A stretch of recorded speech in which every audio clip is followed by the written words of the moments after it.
from the snow-capped ridges of the Caucasus to the storm-beaten shores of the Atlantic, and from the fertile banks of the Nile to the mist-covered hills of northern Britain. Roman authority once stretched across the known world like an iron web.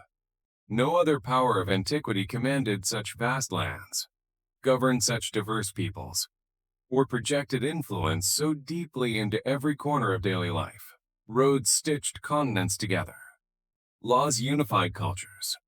Legions enforced order with disciplined precision.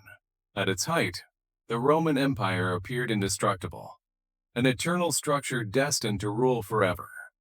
Its strength rested not only on conquest, but on administration.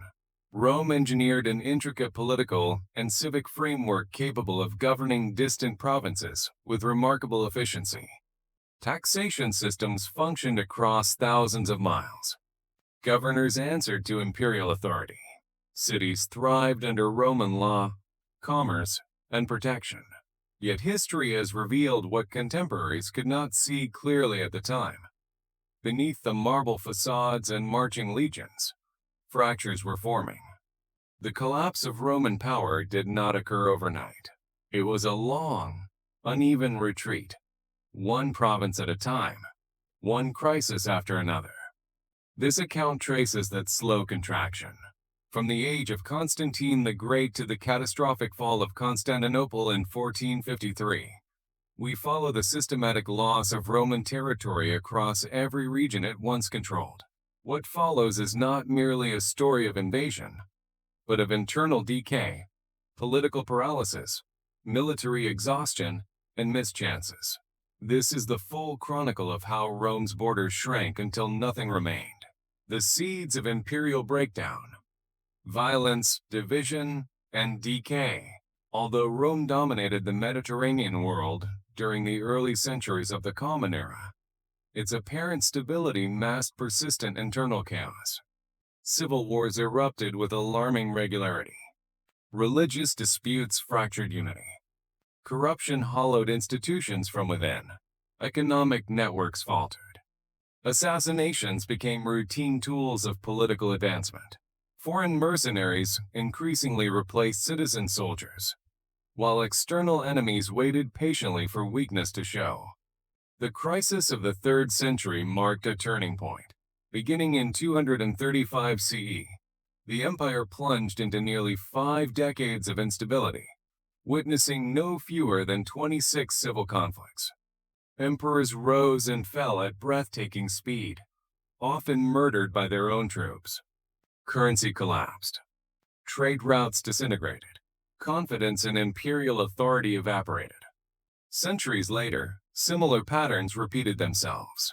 Between 1071 and 1081, the Eastern Empire endured 8 major rebellions in just 10 years. Such conditions made effective defense nearly impossible.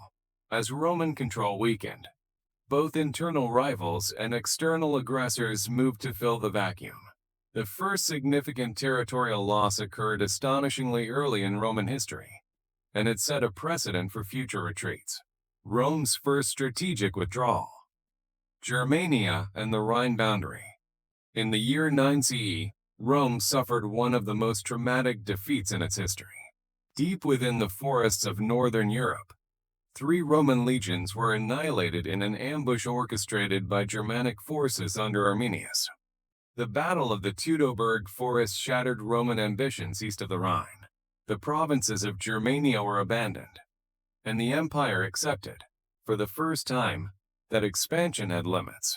Although Germanicus later led punitive campaigns and recovered the lost legionary standards, Rome never again attempted permanent control beyond the Rhine.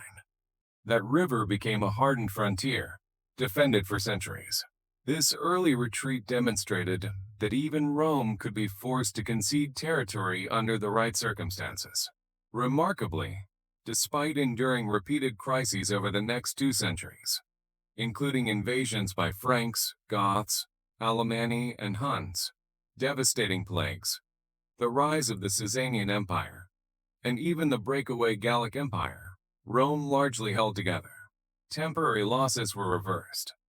Secessionist states were crushed, The imperial structure endured far longer than many expected. The crushing weight of defense. Military overstretch in the West. By the 5th century, the structural weaknesses of Roman military policy became impossible to ignore. The Western Empire faced an enormous defensive burden.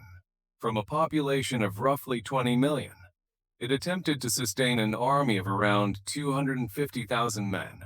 These forces were divided between border garrisons, the limitanei and riparienses, and mobile field armies known as the comitatenses. In practice, however, recruitment shortfalls and demographic decline meant that the true number of effective field troops may have been closer to 65,000. This chronic manpower shortage forced Roman commanders to increasingly rely on foreign soldiers drawn from beyond the frontiers. This dependence on non-Roman troops had deep roots. During the reign of Emperor Gallienus in the mid-3rd century, senators were barred from holding military commands, severing the traditional link between Roman civic life and soldiering. Over time, military service became the domain of provincial and frontier populations, particularly from the Balkans. Eventually, even these sources proved insufficient, and the empire turned outward. For many barbarian recruits, Roman service was a path to stability and prosperity. The state provided wages, clothing, arms, food, wine, oil, and even horses raised in imperial stud farms. Daily rations were generous by contemporary standards. Compared to the hardship of life beyond the frontier, Roman military life appeared almost luxurious. This made enlistment attractive, but loyalty was never guaranteed. Discipline erodes. The army turns inward after the catastrophic Roman defeat at Adrianople in 378. Entire groups of semi-autonomous barbarian peoples, including the Visigoths, were absorbed into the imperial army. The consequences were severe. Traditional Roman discipline collapsed. Soldiers no longer feared punishment, and standards declined sharply. Roman forces increasingly fought one another in struggles over power. By the late 4th century, civil war had become more damaging than foreign invasion. As St. Jerome bitterly observed, Rome was destroying itself faster than its enemies ever could.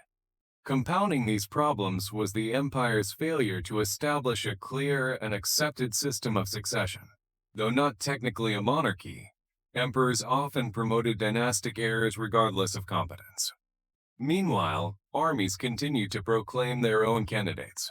In 407, British troops followed Constantine III to Gaul, stripping Britain of its final defenses. Prominent generals like Stilicho and Aetius, arguably the West's last capable commanders, were eliminated by palace intrigue. These internal betrayals fatally weakened the empire's ability to respond to external threats. Society withdraws. The church rises as the state falters. As the Western Empire struggled to meet its obligations, Roman society increasingly sought refuge from imperial demands. Heavy taxation and compulsory service drove landowners and peasants alike to evade state authority. For the poor and dispossessed, the Christian church emerged as a sanctuary. During the 4th and 5th centuries, clerical ranks swelled dramatically. Church lands were taxed, but clergy themselves were exempt from both taxation and military duty. The church adopted an administrative structure mirroring the Roman state, with bishops overseeing cities and metropolitans supervising provinces. Gradually, the church replaced the army as the primary institution offering protection and sustenance to the vulnerable. This further drained the pool of available recruits, forcing the state to rely even more heavily on mercenaries and forced conscription. The Western collapse, invasion, abandonment, and 476. Despite its theoretical strength, the Western Roman army could not halt the cascading invasions of the early 5th century. Around 405, an exceptionally harsh winter froze the Rhine solid, allowing waves of Alans, Vandals, Suebi, and others to pour into Gaul. Cities burned. Rome itself was sacked. Spain fragmented into semi-independent barbarian kingdoms. Britain, stripped of its legions, fell prey to Saxon raiders and reverted to local rule by 410. Over the following decades, province after province slipped away. Southern Gaul fell to the Visigoths. Northern territories succumbed to the Franks. Alpine regions were absorbed by emerging powers. In 476, the final act played out. Odoacer deposed the boy Emperor Romulus Augustulus, ending the Western imperial line. The Western Roman Empire ceased to exist. 4 centuries of Roman rule vanished almost overnight. Survival in the East. The Roman world endures. While the West collapsed, the Eastern Roman Empire endured. Though modern historians label it Byzantine, its people called themselves Romans and saw their state as the unbroken continuation of imperial Rome. Under Emperor Justinian I, the East briefly reversed Rome's fortunes. Through brilliant campaigns led by Belisarius, Roman authority was restored in North Africa, Italy, and parts of Spain. Yet these reconquests proved fragile. Within decades, renewed invasions and internal strain eroded these gains. The Islamic shock. Loss of the eastern provinces. The final blow to Eastern Roman dominance came in the 7th century. Exhausted by decades of war with Persia, the empire was unprepared for the sudden expansion of the Arab Muslim forces. Syria, Palestine, Mesopotamia, Egypt, and Armenia fell in rapid succession. The empire lost its richest provinces, and with them, much of its economic foundation. A brief renaissance and renewed decline. Despite these losses, the empire experienced a cultural revival between the 7th and 11th centuries. Learning flourished. Art and architecture advanced. Yet militarily, decline continued.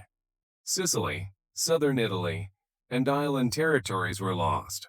The disastrous defeat at Manzikert in 1071 opened Anatolia to Turkish conquest. Fragmentation and disaster. The road to 1204. Political chaos intensified. Provincial leaders carved out independent domains. The Balkan territories slipped away. Relations with Western Europe deteriorated. In 1204, Crusaders sacked Constantinople itself, an act from which the empire never fully recovered. The Ottoman endgame and the fall of Constantinople. Surrounded and weakened, the Eastern Empire survived its final century through diplomacy and fortune alone. The rise of the Ottoman Turks sealed its fate. One by one, the remaining territories fell. In May 1453, Constantinople was besieged for the last time. Despite desperate resistance, the city fell. Emperor Constantine XI died fighting in the streets. With him ended more than 2 millennia of Roman presence around the Mediterranean. Rome did not fall in a single moment. It faded, fractured, and finally vanished, leaving behind a legacy that still shapes the modern world.